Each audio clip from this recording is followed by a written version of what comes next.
Hello friends, स्वागत है आपके अपने यूट्यूब चैनल लेट्स स्टडी पे। तो फ्रेंड्स, हमने एचपी टेट साइकोलॉजी के लिए एक सीरीज़ स्टार्ट की थी जिसमें हम चैप्टर वाइज फुल सिलेबस को डिस्कस कर रहे थे। तो आज उसका सेकंड चैप्टर है, दैट इज़ द मोटिवेशन की थ्योरी और इंटेलिजेंस के कंसेप्ट को डिस्कस करेंगे, जिसमें हम टाइप्स ऑफ मल्टीपल इंटेलिजेंस को भी डिस्कस करेंगे। तो चलिए शुरुआत करते हैं मोटिवेशन के साथ कि मोटिवेशन है क्या। तो मोटिवेशन एक ऐसी एनर्जी है जिसकी वजह से हम काम शुरू करते हैं और एंड तक उसको कंटिन्यू करते हैं ताकि हम अपने गोल को अचीव कर पाए। यानी कि मोटिवेशन की अभिप्रेरणा एक पॉजिटिव एनर्जी है, पॉजिटिव फोर्स है जो कि हमें अपने काम को एंड तक करने की क्षमता प्रोवाइड करता है और अपने गोल तक, अपने उद्देश्य जो है हमारा, उसको फुलफिल करने में हेल्प करता है। तो अब नेक्स्ट है, अब मोटिवेशन के टू टाइप्स हैं, एक इंटरनल मोटिवेशन और एक एक्सटर्नल मोटिवेशन। तो इंटरनल मोटिवेशन है क्या? इंटरनल मोटिवेशन यानी कि फॉर एग्जांपल आपको पढ़ाना पसंद है तो आप पढ़ा रहे हो, जैसे जिसको किसी को गिटार बजाना पसंद है तो वो कर रहा है, यानी कि इस काम में आप थकोगे नहीं क्योंकि आपको वो काम करना पसंद है, क्योंकि आप इंटरनली मोटिवेटेड हो। इसीलिए कहा जाता है कि जो काम आपको करना पसंद हो वही किया जाए। यानी कि आप पढ़ा रहे हो तो आपको पहले आपका मेन मोटिव यही रहेगा कि मुझे पढ़ाना है, आप पैसे के बारे में बाद में सोचोगे। That is known as the internal motivation. Next is the external motivation. तो एक्सटर्नल मोटिवेशन यानी कि बाहरी कोई व्यक्ति है जो आपको मोटिवेट कर रहा है। फॉर एग्जांपल आप पैसे के लिए मोटिवेटेड हो, यानी कि फॉर एग्जांपल कोई आपका फ्रेंड आता है और आपको बोलता है कि आप तेरी लाइफ कैसी है, तो वो आपको क्या करेगा, मोटिवेट करेगा कि हाँ भाई तू मेहनत कर, जॉब कर और अपनी लाइफ को सुधार। तो that is known as the external motivation. यानी कि आप खुद मोटिवेट नहीं हुए हो पढ़ने के लिए, आपको किसी दूसरे ने पढ़ने के लिए मोटिवेट किया है और नौकरी लेने के लिए मोटिवेट किया है। तो चलिए अब नेक्स्ट है कि जो मोटिवेशन है वो लर्निंग के लिए एक प्री रिक्वेस्टिक है। यानी कि आपको कुछ भी लर्न करना हो तो मोटिवेशन, अभिप्रेरणा एक अनिवार्य चीज़ है कि अगर आप मोटिवेट हो, उस चीज़ को अभिप्रेरित हो उस चीज़ को सीखने के लिए, तभी आप उस चीज़ को सीख पाओगे, वरना ऐसे नहीं सीख पाओगे। चलिए नेक्स्ट है, अब हम मोटिवेशन की साइकिल को डिस्कस करेंगे, ये इम्पॉर्टेंट है। अब मैंने इसका एक निमोनिक भी बनाया है, ये स्टेप वाइज लर्न होने चाहिए, जैसे NDA एंड दी GAR। तो चलिए फर्स्ट है नीड, देन ड्राइव आएगी, then arousal, then goal directed behaviour, then achievement and then reduction of arousal. तो चलिए हम इनको डिस्कस करेंगे फर्स्ट बाय फर्स्ट। नीड क्या है? अब ये नीड है क्या? नीड यानी कि आवश्यकता है, आवश्यकता है आपको जॉब की, नौकरी की, आपको क्या है, नीड है। तो अब ऐसी कुछ चीज़ें होंगी जो आपको क्या कर रही होंगी, ड्राइव कर रही होंगी, यानी कि फोर्स कर रही होंगी। जैसे यहाँ आपको फोर्स कर रही होगी फैमिली कि आप, तुझे कुछ पढ़ लिख किया है तो अब तुझे नौकरी लेनी, यानी वो फैमिली क्या कर रही है, आपको ड्राइव कर रही है, फोर्स कर रही है। या ज़रूरी नहीं है कि आपकी जो ड्राइव है यानी कि फोर्स जो है वो फैमिली कर रही है, वो समाज भी हो सकता है, यानी आपको अपने सपने पूरे करने हैं, that is also what, derive. जैसे कि आपको समाज को दिखाना है कि मुझे अब गवर्नमेंट जॉब लेके आनी है, तो that is known as drive. अब नेक्स्ट है अराउजल। अराउजल यानी कि उत्तेजना, अराउजल यानी कि उत्तेजना। आपके अंदर उत्तेजना उस लेवल की आ चुकी है, यानी कि उस लेवल की मतलब आग लग गई है कि आपको हर हालत में एक्शन लेना पड़ेगा, वो काम करना पड़ेगा। Next is goal directed behaviour. अब आपके अंदर उत्तेजना आ गई है कि अब मुझे एक्शन करना पड़ेगा, मुझे पढ़ना ही पड़ेगा। तब आप क्या करोगे, अब यूट्यूब में या फिर अपनी बुक्स खोलोगे और पढ़ना शुरू कर देंगे, उस चीज़ को प्रेपरेशन करना शुरू कर दोगे। नेक्स्ट है अचीवमेंट। अब आपने क्या किया, पढ़ लिख, आपने मतलब पढ़ाई शुरू कर दी और उसके बाद आपको क्या होगी, अचीवमेंट मिल गई, यानी कि उपलब्धि मिल गई, नौकरी अब आपने हासिल कर ली। द नेक्स्ट है रिडक्शन ऑफ अराउजल। अगर अब आपने नौकरी हासिल कर ली है तो आपकी जो वो उत्तेजना थी, उत्तेजना में अराउजल यानी कि उत्तेजना, तो अब आपकी उत्तेजना में कमी आ गई होगी क्योंकि आपका जो गोल था आपने वो अचीव कर लिया होगा। अब अगेन वो साइकिल रिपीट होगी और अब जो आपकी नीड होगी वो कोई और, आवश्यकता जो होगी वो कोई और होगी। जैसे पहले आपकी आवश्यकता कि मुझे नौकरी लेनी है, अब ये नहीं होगी, अब आपकी आवश्यकता होगी, नीड होगी, जैसे नौकरी ले ली तो मुझे क्या करनी है, शादी करनी है। एक एग्जांपल दे रही हूँ। Next is Abraham Maslow needs hierarchy. इन्होंने भी 5 स्टेप्स दिए हैं। First is psychological needs, safety needs, love and belongingness, esteem and the self actualization. First need है साइकोलॉजिकल नीड। साइकोलॉजिकल नीड एक ऐसी नीड है कैसी नीड है जिसके बिना आप जीवित नहीं रह सकते या फिर आपकी जो सर्वाइवल है वो अच्छे से नहीं होगा। इसके अंदर आते जैसे कि air, water, food, shelter, sleep और सेक्स, यानी कि आपकी जो बेसिक नीड्स है, खाना पीना, सोना, शेल्टर एक्सेट्रा। नेक्स्ट है सेफ्टी नीड्स। सेफ्टी नीड्स यानी कि सुरक्षा, अब आपको सुरक्षा भी चाहिए। अब यह आपको कि खाना पानी, दाना पानी तो सब कुछ मिल गया, पर आप क्या चाहते हो कि आपको सुरक्षा मिले, कि आप सेफ फील हो, आपके अपने पास घर हो, अपना नौकरी हो, यानी कि अब आप क्या चाह रहे हो, सेफ्टी चाह रही हो, आपके पास प्रॉपर्टी हो। Next is love and belongingness. अब आपके पास खाना पानी, घर, प्रॉपर्टी है, पैसा है, तो अब आप क्या चाह रहे हो कि आप अपना परिवार चाह रहे हो, अपना दोस्त चाह रहे हो, यानी कि आपको कोई प्यार करने वाली फैमिली चाहिए, तो that is known as love and belongingness. Next है एस्टीम। अब आपने क्या किया, आपकी फूड फिजियोलॉजिकल नीड भी पूरी होगी, सेफ्टी भी, लव एंड बिलोंगिंगनेस भी, तो अब आप ये चाहोगे कि आपको 4 लोग कोई जाने, आपकी कोई इज्जत करे, that is esteem. Next is self actualization. Self actualization जो है ये बेसिकली हु एम आई, मैं हूँ कौन, ये इसके ऊपर बेस है कि मैं इस दुनिया में क्यों आया हूँ और मेरा मेन मकसद क्या है। बेसिकली इस नीड तक 2% लोग भी नहीं पहुँच पाते हैं और उनकी हु एम की इंक्वायरी नहीं कर पाते कि वो खुद को नहीं जान पाते हैं। पर कुछ लोग होते हैं जो कि खुद को जानने की इच्छा रखते हैं और वो उस चक्कर में अपनी गवर्नमेंट जॉब को भी छोड़ देते हैं और क्या करते हैं, अपने आप को जानने में लग जाते हैं। Next is intelligence. अब इंटेलिजेंस है क्या? इंटेलिजेंट शब्द लैटिन वर्ड इंटेलिजेंस से आया है, जिसका मतलब है टू अंडरस्टैंड, टू समझना। तो इंटेलिजेंस हेरिडिटी से भी इन्फ्लुएंस होता है, यानी कि आनुवांशिक भी होता है। मान लीजिए आपके जो माता पिता जो है वो इंटेलिजेंट है, तो उनका जो बच्चा होगा, उनका जो चाइल्ड होगा, वो भी क्या होगा, इंटेलिजेंट होगा, यानी कि उसके अंदर भी इंटेलिजेंस लेवल ज़्यादा होगा। तो इंटेलिजेंस एक एबिलिटी है, एक क्षमता है किसी भी चीज़ को सीखने की, रीज़न करने की और ज्ञान को ग्रहण करने की। नेक्स्ट इज अब स्टैनफोर्ड बिनेट इंटेलिजेंस स्केल। अब बिनेट ने एक इंटेलिजेंस स्केल दिया, यानी कि उन्होंने स्टूडेंट्स को, बच्चों को कैटेगरीज में कैटेगराइज किया है कि जिनका इंटेलिजेंस 140 के अबव होगा वो तो जीनियस होंगे, गिफ्टेड चिल्ड्रन होंगे, और जिनका 120 से लेकर 139 होगा वो वेरी सुपीरियर होंगे, और जिनका 110 से 119 होगा वो सुपीरियर होंगे, और जिनका 90 to 109 होगा वो बच्चे एवरेज होंगे। और डल के अंडर आएंगे 80 to 89 IQ वाले स्टूडेंट्स, और बॉर्डर लाइन में आएंगे 70 to 79, और मोरन के अंदर आएंगे 50 से लेकर 69, और इडियट्स बिलो 20। तो स्टैनफोर्ड बिनेट ने क्या किया, IQ के बेस में स्टूडेंट्स के, बच्चों की कैरेक्टराइजेशन कर दी।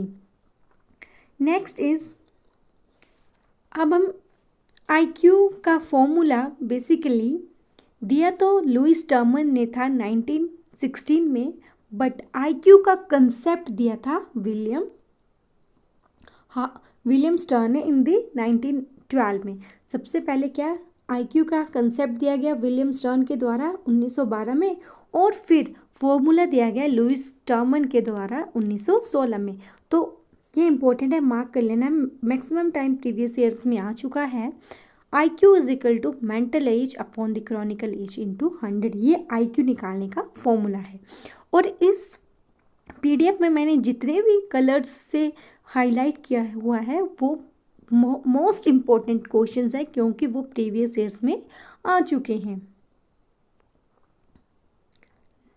चलिए नेक्स्ट है कि फर्स्ट इंटेलिजेंट टेस्ट 1905 में एल्फ्रेड बिनेट और थॉर्नडाइक साइमन ने दिया था, और मेंटल एज का कंसेप्ट एल्फ्रेड बिनेट ने 1908 में दिया था, और विलियम स्टर्न ने IQ का कंसेप्ट 1912 में दिया था, और IQ का फॉर्मूला लुईस टर्मन ने 1916 में दिया था। ये जो है ये सारे क्या है, इंपॉर्टेंट है, मोस्ट इंपॉर्टेंट। डबल स्टार या ट्रिपल स्टार लगा लीजिए, क्योंकि ये questions maximum time previous years में आ चुके हैं।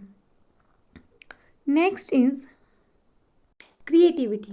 तो क्रिएटिविटी बेसिकली एक ऐसी क्षमता है, ऐसी एबिलिटी है जिसमें बच्चा अपनी स्किल्स यानी कि अपने कौशल, इमेजिनेशन से कोई नई चीज़ क्या करे, प्रोड्यूस करे। नेक्स्ट इज क्रिएटिविटी के 4 एलिमेंट्स हैं, ये भी प्रीवियस ईयर में आए थे। तो उसके 4 एलिमेंट्स है FFOE, तो आपको ये लर्न करके रखने हैं। वो है fluency, flexibility, original and the elaboration. चलिए नेक्स्ट है JP गिलफोर्ड ने 2 टाइप्स की थिंकिंग दी है, एक divergent thinking and the convergent thinking. तो डाइवर्जेंट थिंकिंग एक ऐसी थिंकिंग है जिसमें एक पर्टिकुलर क्वेश्चन का बहुत सारे सॉल्यूशंस मिलेंगे। यानी कि फॉर एग्जांपल एक बच्चे को हमने कोई क्वेश्चन दे दिया और उसे बोला कि आपको इस क्वेश्चन को सॉल्व करना है, और वो बच्चा क्या करता है, उस क्वेश्चन के मैक्सिमम सॉल्यूशन, बहुत सारे आइडियाज़ देता है कि इस क्वेश्चन को हम ऐसे भी कर सकते हैं, इस क्वेश्चन को ऐसे भी कर सकते हैं, और इस मेथड के ज़रिए इस मतलब नए नए आइडियाज़ वो उस क्वेश्चन से रिलेटेड देगा। यानी कि ये क्या होगा, ओपन एंडेड होगा, इसमें बच्चे की क्रिएटिविटी लगेगी, यानी कि उसमें ब्रेन स्टॉर्मिंग होगी।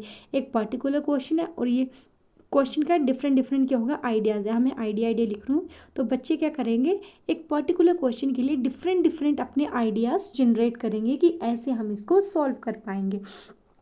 Next is convergent thinking. पर कन्वर्जेंट थिंकिंग में ऐसा नहीं होता। कन्वर्जेंट थिंकिंग में क्या होता है कि हम क्या करते हैं, बच्चे क्या करते हैं, इस क्वेश्चन को सॉल्व करने के लिए किसी रूल्स का, फैक्ट्स का यूज़ करके क्वेश्चन को सॉल्व कर रहे होंगे। यहाँ पे वो अपना ब्रेन स्टॉर्मिंग नहीं कर रहे हैं, कि कोई आइडियाज़ जनरेट नहीं कर रहे हैं इस पर्टिकुलर क्वेश्चन को सॉल्व करने की। ये क्या क्वेश्चन है, उन्होंने कोई बुक से कोई रूल देख लिया, फॉर्मूला देख लिया और उस क्वेश्चन को सॉल्व कर देंगे, पर अपने माइंड से आइडिया नहीं सोचेंगे उस चीज़ को सॉल्व करने के लिए। तभी तो इसमें लिमिटेड सॉल्यूशंस होते हैं और उसमें maximum solutions in the divergent thinking.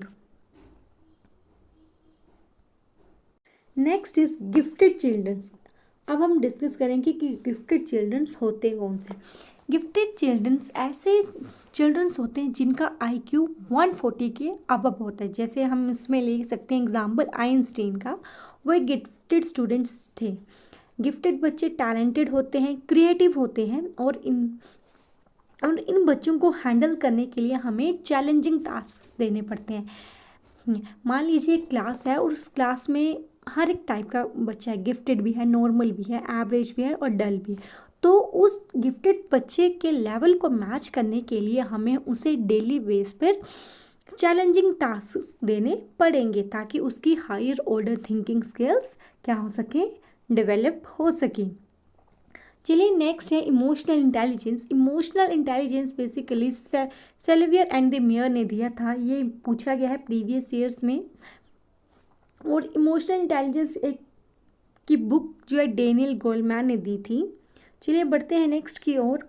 ये one of the most important topic है theory of the multiple intelligence. अब हम इसको वन बाय वन डिस्कस करेंगे। इसकी theory basically theory of multiple intelligence Harvard Gardner ने दी थी। इस थ्योरी को मल्टीपल डायमेंशनल इंटेलिजेंस भी बोला गया। इसके अंदर बेसिकली 8 टाइप ऑफ इंटेलिजेंस है और NCERT के अकॉर्डिंग 8 टाइप की इंटेलिजेंस है। तो चलिए शुरुआत करते हैं पोस्ट इंटेलिजेंस के साथ, that is linguistic intelligence. Linguistic intelligence यानी कि भाषाई बुद्धिमत्ता। तो अब ऐसे कौन से लोग होंगे जिनमें कि लिंग्विस्टिक इंटेलिजेंस होंगी? तो लिंग्विस्टिक इंटेलिजेंस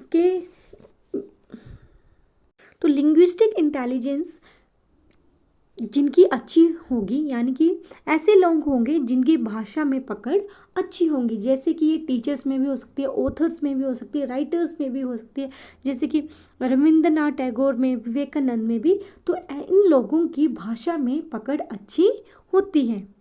जिन लोगों में ये लिंग्विस्टिक इंटेलिजेंस होती है वो अपनी भाषा, अपनी लैंग्वेज का यूज़ करके कॉम्प्लेक्स टॉपिक को भी एक सरल अक्षरों में, एक सिंपल लैंग्वेज में व्यक्त कर पाते हैं। Next is the logical intelligence. तो logical intelligence basically mathematics scientist में होती है। तो ऐसे लोगों में तर्क करने की, यानी कि लॉजिक लगाने की क्षमता और उनसे ज़्यादा रहती है। Next is the special intelligence, यानी कि स्थानिक बुद्धिमत्ता, यानी कि ऐसे लोगों में स्थान से संबंधित अच्छी बुद्धि होती है, जैसे कि सेलर्स में होता है, स्कल्पचर मूर्तिकार में, पेंटर्स में भी हो सकती है, आर्किटेक्टर्स जो कि घर बनाते हैं, बिल्डिंग बनाते हैं, तो उनको एरिया का, एक पर्टिकुलर स्पेस का पूरा उनकी जो समझ होती है स्पेस से रिलेटेड वो बहुत अच्छी रहती है, तभी वो घर को, बिल्डिंग को डिज़ाइन अच्छे से कर पाते हैं। Next is the musical intelligence. Musical intelligence जैसे कि जो म्यूज़िक को अच्छी तरह से हैंडल कर पाते हैं, उनमें ऐसी एबिलिटी होती है कि वो म्यूज़िक के रिदम को, उसकी उसके जो सुर होते हैं उनको अच्छे से समझ पाते हैं, जैसे कि लता मंगेशकर जी, AR रहमान, इनमें क्या है, म्यूजिकल इंटेलिजेंस अच्छी है। Next is the bodily kinesthetic. Bodily kinesthetic यानी कि जो अपनी बॉडी या फिर मोटर एक्टिविटीज़ पर जिनकी अच्छी पकड़ हो, दैट इज़ बॉडली काइनेस्थेटिक। जैसे कि वो एथलीट्स में होती है, डांसर्स में होती है, स्पोर्ट्स पर्सन्स में होती है, जैसे कि विराट कोहली में बॉडली काइनेस्थेटिक इंटेलिजेंस होगी। जैसे कि ये सर्जन्स में भी होती है। सर्जन्स जैसे कि मान लीजिए आप ऑपरेशन करवाने गए हैं अपनी आँख, और अगर मान लीजिए वो सर्जन में ही नहीं है तो वो अपनी बॉडी को कैसे कोऑर्डिनेट करेगा उसको परफॉर्म करने के लिए। तो सर्जन्स में भी बॉडली काइनेस्थेटिक इंटेलिजेंस होती है। Next is the interpersonal intelligence. Personal intelligence, ये इंटेलिजेंस ऐसे लोगों में होती है जो दूसरों को अच्छी तरह से समझ पाते हैं। वो क्या करते हैं, दूसरे को देख के, उसकी बातों से, उसके एक्सप्रेशन से उसको उसके व्यवहार का, उसके बिहेवियर का अंदाज़ा लगा पाते हैं कि ये जो व्यक्ति है वो कैसा है। नेक्स्ट इज द इंट्रापर्सनल, ये जो बेसिकली आप स्वयं के बारे में बेहतर जान पाते हैं। इसमें आप सेल्फ अवेयरनेस होते हैं, मतलब कि इसमें आपको अपनी एबिलिटीज़, आपको अपने इंटरेस्ट के बारे में पता होता है। नेक्स्ट इज नेचुरलिस्टिक, यानी कि प्राकृतिक। ये उन लोगों में होती है जिनको नेचर की एक अच्छी समझ होती है, जैसे कि हंटर्स में होगी, फार्मर्स में होगी, टूरिस्ट में, बोटैनिस्ट में, जूलॉजिस्ट में, उनमें ये नेचुरलिस्टिक इंटेलिजेंस होगी। That's all for the today friends. Please video को लाइक करें, शेयर करें और चैनल को सब्सक्राइब करें, और कमेंट बॉक्स में कमेंट ज़रूर करिए कि आपको ये सीरीज़ कैसी लग रही है। अगर आपको इस चैप्टर से कोई डाउट हो तो आप प्लीज़ कमेंट बॉक्स में कमेंट डालिए, और मैं उस क्वेश्चंस का आंसर करूँगी। Thank you.